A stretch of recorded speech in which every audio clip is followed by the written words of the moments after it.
Hello students. तो hopefully आपने last videos देख ली होंगी। पॉलिनोमियल्स का आपने बेसिक पढ़ लिया है सारा। तो इस पे कुछ इम्पोर्टेंट टॉपिक्स हैं जो आपके 9th-10th के सिलेबस में ही होते हैं, जिससे एनटीएससी में काफ़ी अच्छे क्वेश्चंस पूछे जाते हैं। तो आज हम वही कुछ टॉपिक्स देख रहे हैं और उस पर कुछ क्वेश्चंस देखेंगे अभी अपन। फिर मैं साथ में इसकी असाइनमेंट भी अपलोड करूँगा लर्निस्ट पे, तो आपने वो असाइनमेंट भी इसके बाद ट्राई करनी है वीडियो के बाद। ठीक है जी, तो स्टार्ट करते हैं। पहला जो इम्पोर्टेंट टॉपिक है अपना वो है remainder theorem and factor theorem. तो पहले मैं आपको इसके बता देता हूँ कि स्टेटमेंट क्या होती है, फिर इसका अपन प्रूफ भी देखेंगे एक सिंपल सा, फिर इसके बाद इसके क्वेश्चंस करेंगे थोड़े से अच्छे। देखिए जी, इसकी स्टेटमेंट होती है P x is a polynomial is divided by a x plus b. ये a x plus b red colour में लिखने का आइडिया इतना सही है ताकि आपको पता हो कि ये रिमाइंडर थ्योरम सिर्फ एप्लीकेबल होती है जब अपन डिवाइड करते हैं लीनियर फैक्टर से, लीनियर अपना डिवाइज़र हो। ठीक है जी, अगर इसकी डिग्री कितनी है 1 मतलब ये लीनियर है ए एक्स प्लस बी। अगर ए एक्स प्लस बी से मैं पी एक्स को डिवाइड करता हूँ तो मुझे ऐसे डिवाइड करके रिमाइंडर निकालने की ज़रूरत नहीं है। डिवाइड ऐसे बॉक्स बना के डिवाइड करके पूरा का पूरा लिख के फिर लास्ट में रिमाइंडर लिखने की ज़रूरत नहीं है। उसके बिना मैं सीधा निकाल सकता हूँ। ए एक्स प्लस बी को 0 रखिए, जो डिवाइज़र है उसको 0 रख के एक्स की वैल्यू कितनी आएगी, देखिए माइनस बी अपॉन ए आ जाएगी। वो वैल्यू को पॉलिनोमियल के अंदर पुट कर दीजिए। वो वैल्यू को पॉलिनोमियल के अंदर पुट करके जो आंसर आता है वही अपना क्या होता है, रिमाइंडर। ठीक है जी। उसके बाद सिंपल सी एक डेफिनेशन है, ए एक्स प्लस बी फैक्टर कब होगा पी एक्स का, जब रिमाइंडर 0 होता है ऑब्वियसली। तो रिमाइंडर थ्योरम से रिमाइंडर कितना बन रहा था, P of minus b by a. अगर वो 0 हुआ तो अपन कहेंगे a x plus b is a factor of P x. साथ ही में दूसरा इंपॉर्टेंट पॉइंट इज कि अगर पी एक्स को जी एक्स से डिवाइड करते हैं तो या तो रिमाइंडर 0 आएगा, या रिमाइंडर की डिग्री जो आएगी वो 0 से बड़ी या equal to less than g x. अगर जी एक्स के बराबर डिग्री बनी, यहाँ पे लेट से जी एक्स के बराबर डिग्री बनी, यहाँ पे जी एक्स है एक्स स्क्वायर प्लस 1, यहाँ पे बचा अपने पास x square plus 2x plus 1, तो ये तो आगे डिवाइड हो जाएगा। आगे डिवाइड होगा तो डिग्री और कम हो जाएगी, और तब तक ही डिवाइड होता है जब तक इसकी डिग्री डिवाइज़र से कम ना हो जाए। ठीक है। और आर एक्स इक्वल टू 0 वाला केस डिग्री 0 में कवर नहीं होता, क्योंकि 0 पॉलिनोमियल की डिग्री कितनी होती है, नॉट डिफाइंड, इसीलिए इसको अलग से लिखा है। आर एक्स या तो 0 बनेगा, या आर एक्स मीन्स रिमाइंडर, या तो रिमाइंडर 0 बनेगा या तो रिमाइंडर की डिग्री 0 या जी एक्स से कम के बीच में आएगी, उसी को रिमाइंडर बोलते हैं। तभी तक डिवाइड करना होता है। ठीक है। अभी मैं पहले पॉइंट को थोड़ा सा डिटेल में कवर करूँगा, इसका प्रूफ करते हैं अपन छोटा सा। तो इसका प्रूफ देखते हैं अपन। अगर कोई भी बेटा आपके पास पॉलिनोमियल है, देखिए पी एक्स इक्वल्स टू क्या होता है, a n x raise to power n plus a n minus 1 x raise to power n minus 1 and so on, इस फॉर्म का होता है जी a1 x plus a naught. ठीक है। और ये सिर्फ आपको रिवाइज कराने के लिए था, पॉलिनोमियल इस फॉर्म का होता है जनरल में। उसके बाद डिवीजन एल्गोरिथम क्या होती है अपने पास, dividend is equals to divisor into quotient plus remainder. ठीक है जी, रिमाइंडर। अब डिवाइजर अपन ने पी एक्स लिया क्योंकि पी एक्स को मैं डिवाइड कर रहा हूँ। ठीक है, किससे डिवाइड कर रहा हूँ, ए एक्स प्लस बी से। कोशेंट कुछ आएगा उसको मैंने q1x मान लिया, पॉलिनोमियल की फॉर्म में होगा तो q1x मान लिया, प्लस रिमाइंडर अपन ने निकालना है। ठीक है जी। साथ में आप ये लिख सकते हैं पी एक्स कितना बना अपने पास, a x plus b into q1x plus r x. अभी मैंने दूसरी कंडीशन यहाँ पे इंपॉर्टेंट वाली लिखनी होगी जी, ये कंडीशन बहुत इंपॉर्टेंट है जो अपन ने लास्ट में सेकंड पॉइंट में डिस्कस की है। ये रिमाइंडर की डिग्री कितनी होगी जी, या तो आर एक्स 0 होगा, या तो क्या होगा, डिग्री ऑफ आर एक्स आपकी 0 से बड़ी होगी, 0 या 0 से बड़ी होगी, और लेस देन किससे होगी वो, डिवाइज़र की डिग्री से। डिवाइज़र की डिग्री कितनी है इसमें 1, तो ये 1 से कम होगी। ठीक है जी। तो आर एक्स किस फॉर्म का होगा अपने पास, आर एक्स कॉन्स्टेंट ही हो सकता है, क्योंकि डिग्री 0 वाले कौन से होते हैं, constant. R x equal to 0 भी एक कॉन्स्टेंट है, तो सिर्फ आर एक्स क्या बचेगा अपने पास इन जनरल, कॉन्स्टेंट। तो पी एक्स क्या बन गया अपने पास, ये इंपॉर्टेंट था जी, काफ़ी इंपॉर्टेंट। अभी आगे जो क्वेश्चंस करने हैं जो प्रीवियस ईयर एनटीएससी में आ रखे हैं वो इसी के ऊपर बेस्ड होते हैं। पी एक्स इक्वल टू कितना आ गया, a x plus b into q one x plus r x को क्या लिख दिया मैंने, सी, एक कॉन्स्टेंट है। अब x को मैंने दोनों तरफ क्या पुट कर दिया, माइनस बी बाई ए। मुझे तो रिमाइंडर निकालना है, रिमाइंडर क्या है, c के बराबर। ये पॉलिनोमियल है, ये हर एक x पे सेम वैल्यूज देंगे दोनों, तो x की वैल्यू मैंने minus b by a put कर दी। लेफ्ट में बना p of minus b by a equals to x को माइनस बी बाई ए रखते ही ये माइनस ए अपॉन ए, तो ये कैंसिल हो जाएगा, ये बचेगा माइनस बी प्लस बी कितना होगा 0 into q of minus b by a plus में c, ये तो 0 ही बन गया। तो यहाँ से कितना आया, p of minus b by a बराबर c क्या था अपने पास, रिमाइंडर। तो रिमाइंडर किसके बराबर आ गया, p of minus b by a. ध्यान रखिए आर एक्स क्या बना था इसमें, कांस्टेंट, तो सिर्फ x को minus b by a put करते ही c की वैल्यू जो c अपना रिमाइंडर था वो बन गया। अगर यहाँ पे 2 डिग्री वाला होता, अगर यहाँ पे 2 डिग्री वाला होता मेरे पास पॉलिनोमियल, तो बेटा यहाँ पे डिग्री ऑफ आर एक्स ज़्यादा से ज़्यादा यहाँ पे 2 आता 1 की जगह। तो आर एक्स को क्या मानता मैं उस केस में, एक लीनियर मानता, कांस्टेंट ना मानता, क्योंकि इन जनरल सारे केस उसी में कवर हो जाएंगे लीनियर वाले में। वो भी जब अपन एग्जांपल करेंगे उसमें एक बारी और भी डिस्कस करेंगे। ठीक है जी। तो ये वाला क्लियर होना चाहिए आपको कंसेप्ट। अगर नहीं होगा मतलब अपन डाउट क्लास भी रखेंगे उसमें क्लियर करेंगे, वरना आपको क्या करना है, हमेशा इसको पॉज कीजिए और इसको खुद से ट्राई कीजिए लिखने की, क्या लिखा है, और हर स्टेप को समझिए डिटेल में। उसके बाद अपन चलते हैं अपने एग्जाम्पल पे। तो कुछ एग्जाम्पल मैं आपको सिंपल से करा रहा हूँ, उसके बाद अपन प्रीवियस ईयर वाले पे चलेंगे। जैसे क्वेश्चन है, find the remainder when, remainder theorem का यूज बता रहा हूँ मैं आपको, when p x equals to x power 4 plus 4x cube plus 7x square minus 10x plus 7 is divided by maybe x minus 1। तो इसका solution क्या होगा, सिंपल सा solution will be, simple remainder theorem लगानी है अपन ने। कोई भी पॉलिनोमियल डिग्री का आ जाए, सिर्फ रिमाइंडर थ्योरम तभी लगेगी बस जब आपका डिवाइजर है जो वो लीनियर हो। तो आपने पहले क्या करना है, डिवाइजर को हमेशा 0 पुट कीजिए, यहाँ से x की वैल्यू निकाल लीजिए। तो जो रिमाइंडर आता है वो किसके बराबर आता है, p ऑफ, p के अंदर कौन सी वैल्यू पुट करनी है, जो डिवाइजर को 0 पुट करके आई है 1। p ऑफ 1 कितना बनेगा, p ऑफ x इतना था, p ऑफ 1 बनेगा, x की जगह दोनों तरफ 1 पुट कर दिया, तो p of 1 will be 1 power 4 plus 4 into 1 cube plus 7 into 1 square minus 10 into 1 plus 7। तो p ऑफ 1 कितना बनेगा, 1 plus 4 5 plus 7 12 minus 10 is 2 plus 7 is 9। तो this implies when px is divided by x minus 1, the remainder is 9। तो ये है जी remainder theorem का use. ठीक है जी, ये काफ़ी बेसिक सा क्वेश्चन है। इस पे एक और क्वेश्चन करते हैं बेसिक सा, उसके बाद अपन चलते हैं अपने काम के एग्जाम्पल पे। नेक्स्ट है जी, second example is factor theorem का यूज बता देता हूं मैं आपको। Find the value of k such that ST means such that px equals to x cube plus 3x square minus 3x plus k is divisible by x minus 2।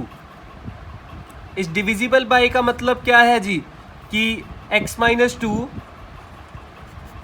x minus two is a factor of P x. ये है जी इसका मतलब। Divisible by का मतलब होता है कि ये वाला जो दे रखा है आपको, ये आपका फैक्टर है पी एक्स का, पूरा पूरा डिवाइड कर रहा है उसको। x माइनस टू फैक्टर है, दिस इम्प्लाइज रिमाइंडर कितना आएगा 0। और रिमाइंडर कितना होता है आपका रिमाइंडर थ्योरम से, x माइनस टू को 0 रखा, x की वैल्यू 2 आई, तो रिमाइंडर बनेगा p ऑफ 2 के बराबर। रिमाइंडर p ऑफ 2 बना, वो 0 के बराबर है क्योंकि x माइनस टू आपका फैक्टर है px का। p ऑफ 2 कितना बनेगा जी, x की जगह 2 पुट कर दीजिए, तो 2 क्यूब प्लस में 3 इंटू 2 स्क्वायर माइनस में 3 इंटू 2 प्लस k की वैल्यू 0 आएगी, ये लास्ट में k है। तो this implies 8 plus 12 20 minus 6 is 14 plus k is equals to 0। This implies k की वैल्यू कितनी आएगी -14।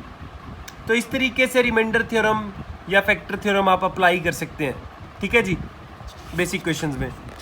अब करते हैं जी अपना प्रीवियस ईयर एनटीएससी क्वेश्चन। ऐसे ही क्वेश्चंस आपके सिमिलर आप एक्सपेक्ट कर सकते हैं एनटीएससी में।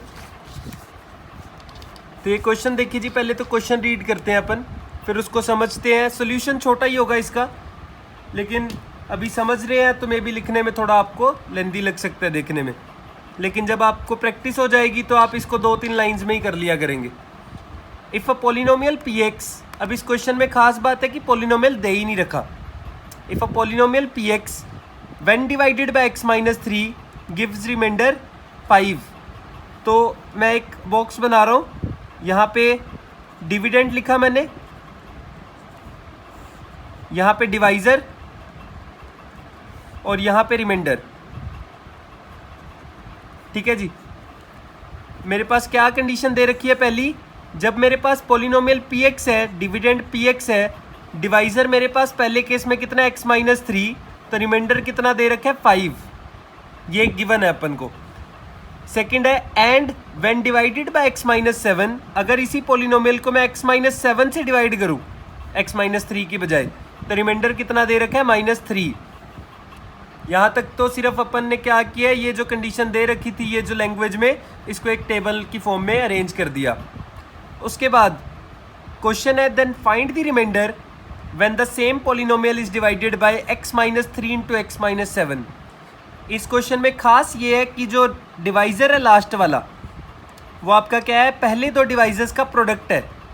लास्ट में पॉलिनोमियल सेम रखा जिसको डिवाइड कर रहा हूँ, तो डिविडेंड आपका सेम रहेगा। लास्ट पार्ट इंपॉर्टेंट है क्योंकि उसी में तो रिमाइंडर निकालना है। इसमें डिविडेंड कितना है, x minus 3 into x minus 7। ठीक है जी, यहाँ पे रिमाइंडर निकालना है, मैंने इसको rx मान लिया। अब मैं जैसे आपको बता रहा था पहले, लास्ट में जो सेकंड पॉइंट अपन ने डिस्कस किया था, क्या था वो, कि डिग्री ऑफ रिमाइंडर कितनी आती है, ज़्यादा से ज़्यादा डिग्री ऑफ डिवाइज़र से कम आती है। ठीक है जी, इसमें डिग्री ऑफ डिवाइज़र देखिए, डिवाइज़र 2 डिग्री वाला है, इसमें डिवाइज़र 2 डिग्री का है, तो डिग्री ऑफ रिमाइंडर ज़्यादा से ज़्यादा कितनी आनी है, 1।